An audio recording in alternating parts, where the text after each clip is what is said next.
Objectif Santé, le magazine de la santé avec HPM, votre partenaire santé.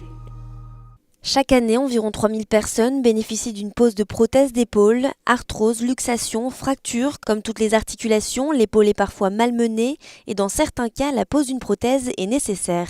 Le docteur Christophe Monin nous parle de cette intervention. Les deux pathologies essentielles qui peuvent être à l'origine de la pose d'une prothèse d'épaule sont premièrement l'usure, l'arthrose centrée, c'est-à-dire l'usure du cartilage entre la tête de l'humérus et l'omoplate, qui progressivement enraidissent l'épaule et déclenchent des douleurs.